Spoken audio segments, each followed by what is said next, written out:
Olá, gente, tudo bom? Eu sou a Zóia. Como é que vocês estão? Então, a minha ideia anteriormente era fazer um vídeo com um mini glossário do que a gente pode explicar sobre esse negócio da pandemia do coronavírus, né? Ou do Covid-19. A questão é a seguinte.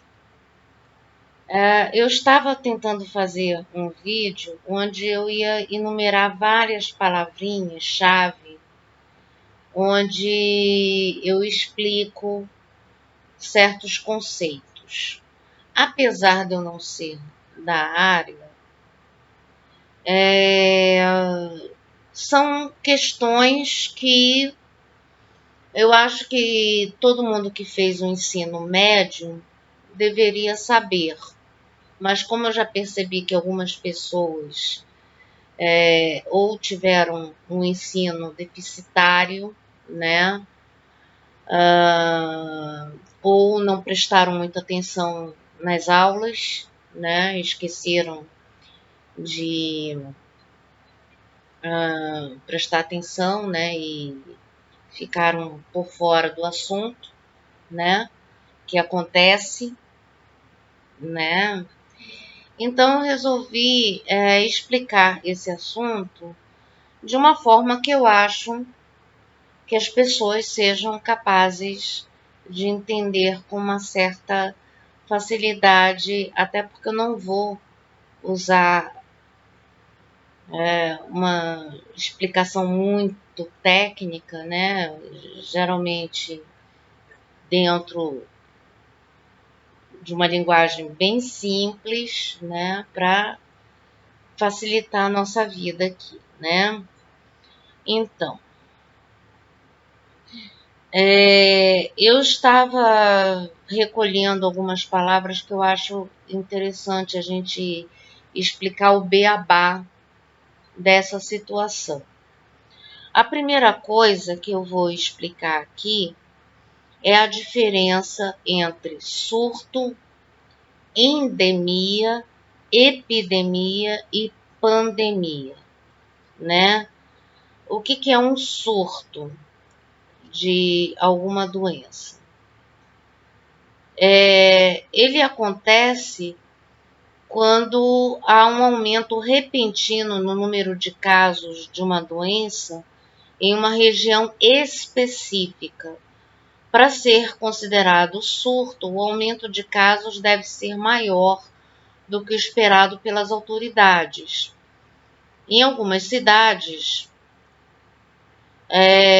aqui está escrito como Itajaí, Santa Catarina, a dengue é tratada como surto e não como epidemia, pois acontece em regiões específicas, como um bairro, por exemplo, né?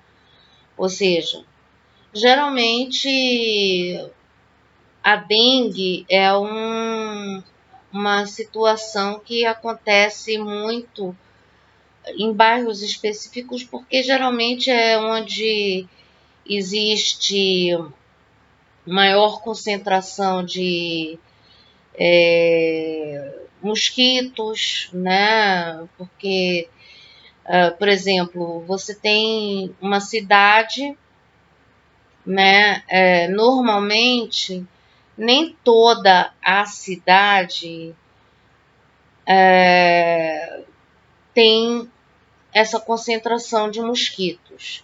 Então, geralmente, eles ficam localizados onde tem mais mato, sei lá, alguma coisa desse tipo. Vamos supor, né? Aí, dependendo da época do ano, às vezes esses mosquitos aparecem mais, aparecem menos, mas sempre tem aqueles casos, né, que a gente, que as autoridades esperam encontrar de dengue naquela localidade. Se isso supera as expectativas, a gente já tem um surto, né? É uma coisa bem local, né? A gente pode colocar dessa forma. Aí nós temos também a endemia. A endemia não está relacionada a uma questão quantitativa. Uma doença é classificada como endêmica, típica de uma região, quando acontece com muita frequência no local. As doenças endêmicas podem ser sazonais. A febre amarela, por exemplo, é considerada uma doença endêmica na região norte. Então, como vocês veem, a endemia é uma coisa que sempre está acontecendo. Ou seja, naquela época do ano, a gente sabe que vai acontecer uma manifestação dessa doença e sempre acontece, a quantidade de números de casos é controlável, né? As pessoas têm uma noção porque é coisa daquela região, é batata, vai acontecer, enfim. Ou então é uma doença que acontece o ano inteiro, as pessoas estão sempre pegando e dentro do esperado é normal, né? Por isso que muitas vezes essas doenças não assustam tanto, né? Agora, o que assustou no caso da febre amarela foi essa doença aparecer aqui no estado de São Paulo há anos atrás, há poucos anos atrás, e de repente casos e mais casos de febre amarela no eixo Rio, São Paulo, Minas, e isso realmente foi preocupante, porque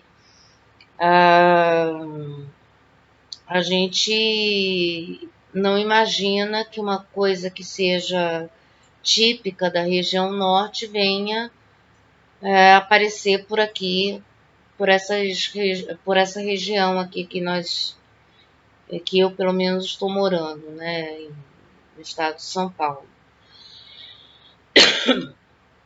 E foi bem complicado, né? Eu lembro que as pessoas começaram até a achar que tinham que matar os macacos, porque achavam que como os macacos também eram portadores da doença, mas é porque o mosquito picava o macaco e enfim, acontecia esse tipo de coisa, né? Mas o macaco não era culpado de nada, coitado, né? Enfim, é isso. Agora, quanto à epidemia.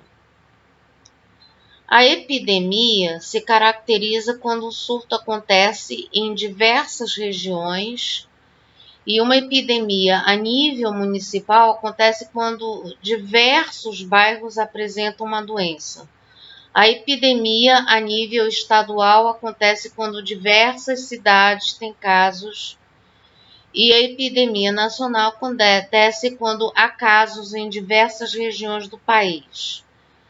Exemplo, dia 24 de fevereiro, 20 cidades havia decretado epidemia de dengue. Aí tem um link aí que eu vou... e detalhe, isso que eu estou pegando aqui é do site do Hospital São Lucas de Copacabana, tá? Então, a epidemia já é um lance um pouco mais abrangente, mas continua sendo regionalizado e dificilmente ultrapassa fronteiras entre países, né? No caso da dengue, continua sendo um problema brasileiro, né? Então, mesmo que atinja 20, 30 cidades, continua sendo uma epidemia, tá? Porque continua focada aqui na nossa no país, né? E a pandemia, que é o que nós estamos enfrentando, né? Como diz aqui o site que eu peguei para explicar essa situação, em uma escala de gravidade, a pandemia é o pior dos cenários. Ela acontece quando uma epidemia se espalha por diversas regiões do planeta. Em 2009, a gripe A, ou gripe suína, passou de epidemia para pandemia, quando a OMS começou a registrar casos nos 6 continentes do mundo. A AIDS, apesar de estar diminuindo no mundo, também é considerada uma pandemia.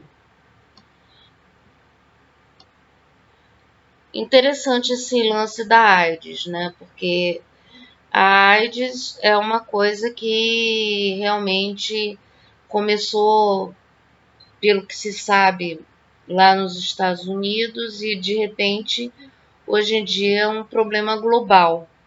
Eu acho que todos os países quase enfrentam problemas com a AIDS, né, com HIV.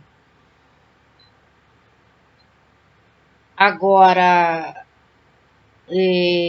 aí isso nos traz a necessidade da gente pensar no porquê dessa quarentena, que é outra palavrinha-chave que nós estamos tendo que lidar nesse momento, né? Quarentena, isolamento social, lockdown, né? São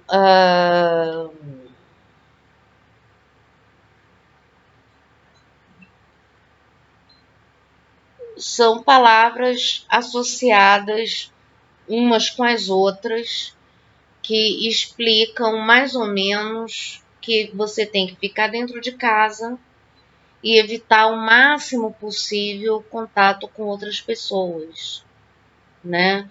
E por que a gente está fazendo isso, uma vez que, por exemplo, no caso da gripe suína ou do H1N1, a gente não precisou fazer isso, né?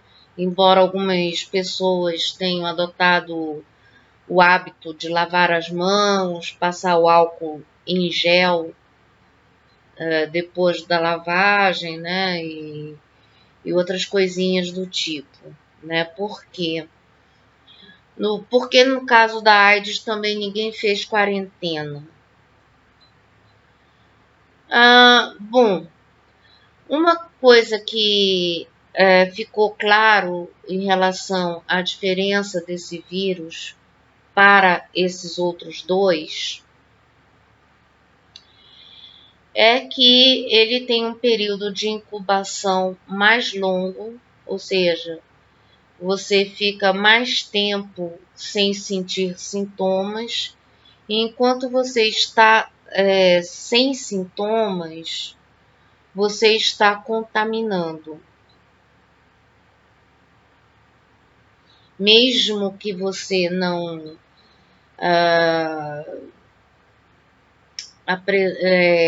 esteja sentindo nada, você não sabe se você está contaminado ou contaminando.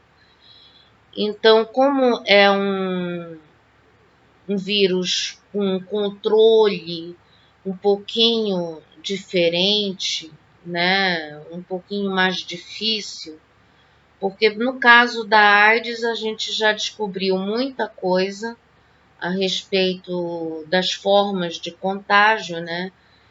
e todas elas são processos invasivos, ou seja, o sexo, contato com secreções,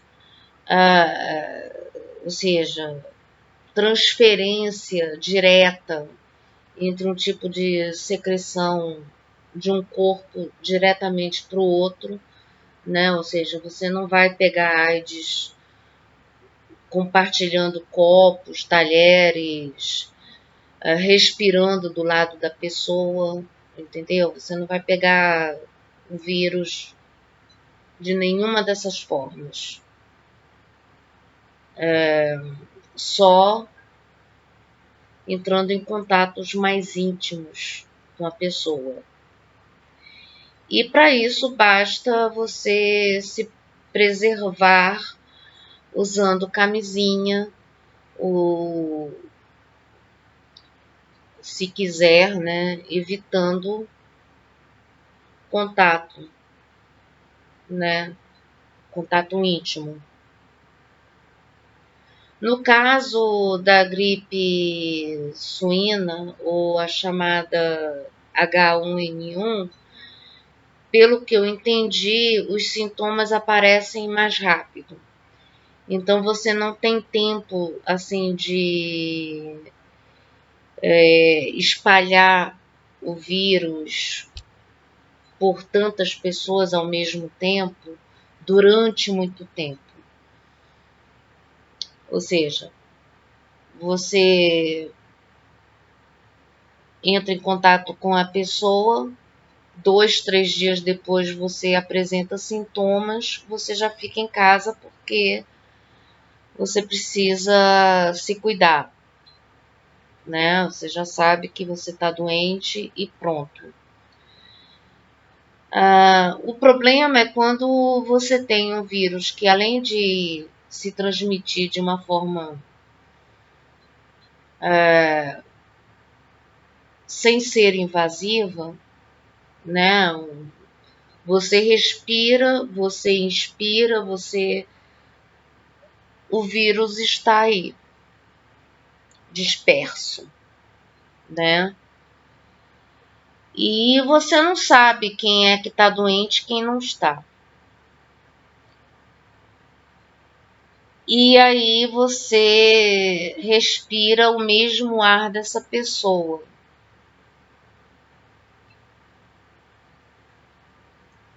Aí ferrou a situação, porque você não sabe se você vai ser uma dessas pessoas que vai ficar beleza, ou se você vai ser daquele tipo que vai ser internado. É roleta russa. A situação é grave, então é por isso que você tem que se isolar.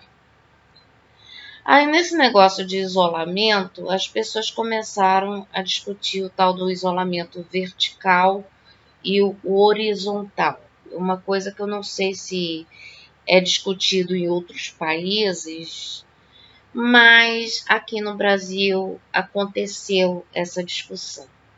Isolamento vertical seria aquele onde você pega o grupo de risco e isola só ele.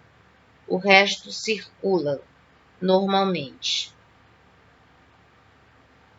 O horizontal é onde todo mundo fica isolado. Pronto. Qual é o problema do isolamento vertical? É que a gente sabe que muita gente mora com os avós, pessoas idosas. Muita gente tem mães, pais idosos e que moram com os filhos, ou os filhos moram com os pais, né? Tem netinhos, né? Netinhos que vão para a escola e que ficam horas e horas numa sala fechada com 40 outras crianças. Enfim, A probabilidade desse netinho pegar o vírus, ir para casa e passar para o vovô é enorme. Então,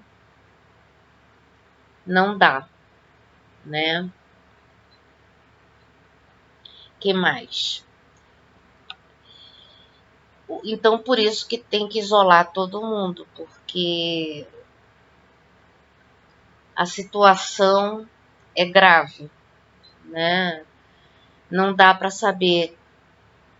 E fora que aqui no Brasil já foram registrados casos de morte de pessoas jovens, até bebês. Até bebês já foram notificados entre os mortos, né? Então, não é porque as estatísticas favorecem as pessoas mais jovens que você pode vacilar nesse sentido, entende? Porque as pessoas mais jovens também estão sujeitas a morrer, apesar das estatísticas serem mais favoráveis, tá? Então, vamos com calma aí nessa história, tá? A situação é muito mais grave do que se imagina. Hoje já passou, o número já passou de 1.000 mortos no país. O Brasil já tem mais de 1.000 mortos. Isso de acordo com o que está sendo testado, noticiado, provado, fora os casos que não foram submetidos aos testes, né? Então, esse é o número que temos. Quase 20.000 casos confirmados, né? Isso porque o presidente disse que era uma gripezinha. Uma gripezinha.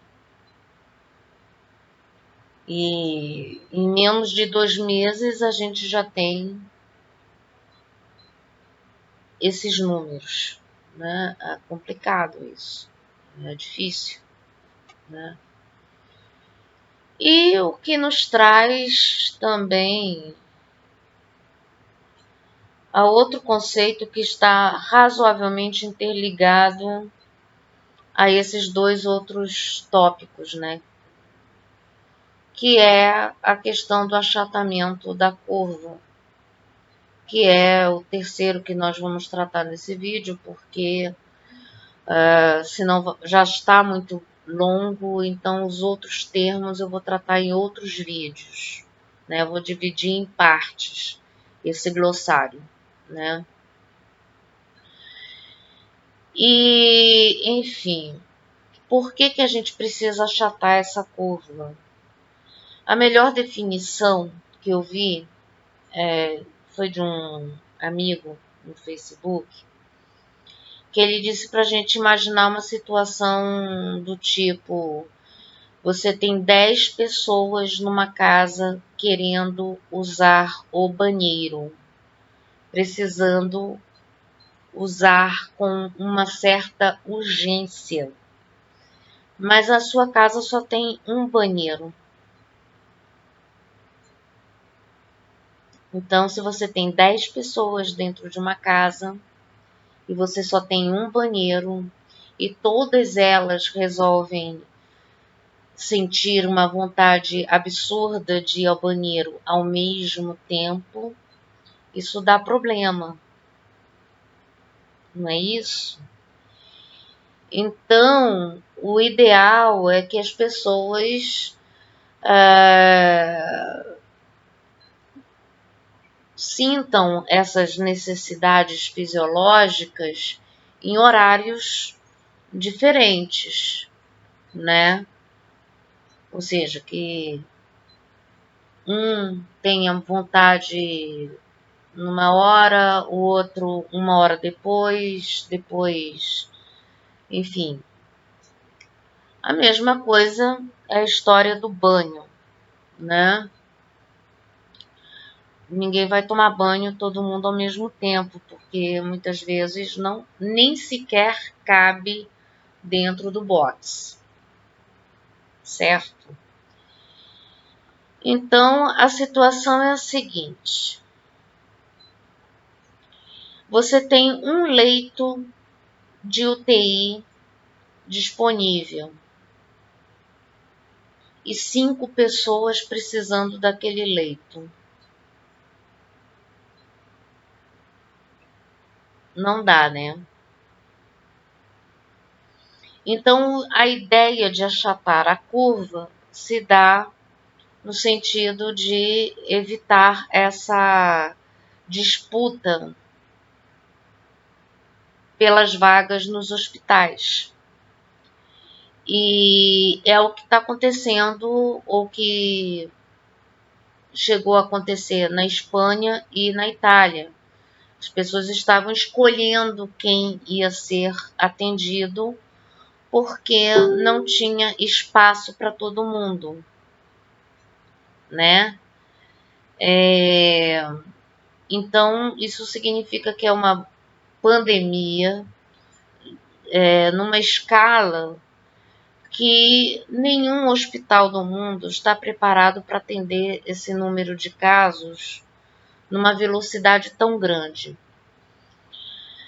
Aí você me pergunta, por que normalmente você tem trocentos mil acidentes distribuídos pelo ano, você tem não sei quantas pessoas adoecendo, muita gente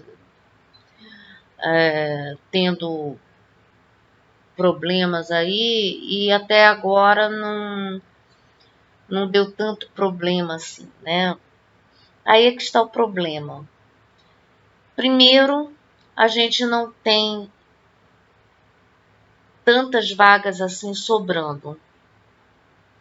Sempre a gente está vendo nos jornais que tem UTIs lotadas, enfermarias ocupadas, gente sendo atendidas nos corredores porque não tem cama, que não tem isso, que não tem aquilo. Isso em condições normais. Agora, num caso de uma pandemia, de um vírus que se espalha na velocidade que este está se espalhando, nenhum hospital dá conta. Então, o que a gente precisa fazer é retardar esse contágio ao máximo possível, de forma que não haja um pico muito grande dessa curva. Ou seja, que ele fique mais próximo possível do chão, né? Ou seja, que ele fique parecendo mais assim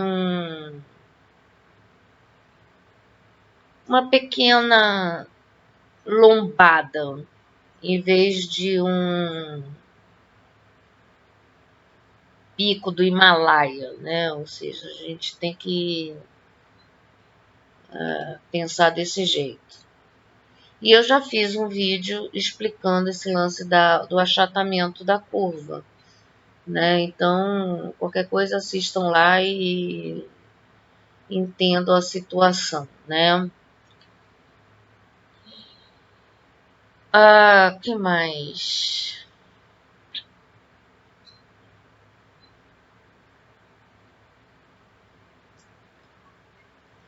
Então, eu acho que ficou claro que isso não é uma gripezinha, né? A letalidade é grande, por isso que a gente tem que fazer quarentena. E precisamos achatar a curva. E eu fico por aqui porque já temos 30 minutos de vídeo, né? Já chegamos nesse. E aí eu faço outras partes aí do nosso glossário, explicando didaticamente como é que a gente interpreta esses dados, até para leigos mesmo, porque a ideia de fazer esses vídeos é para leigo, né? E mostrar que leigos são capazes de entender essas coisas, desde que alguém explique do jeito que tem que ser explicado, né? E vamos ver, vamos torcer, né, para que esse negócio se resolva, né? Porque tá bem complicada, né? Nos próximos vídeos eu explico outras palavrinhas. Tchauzinho.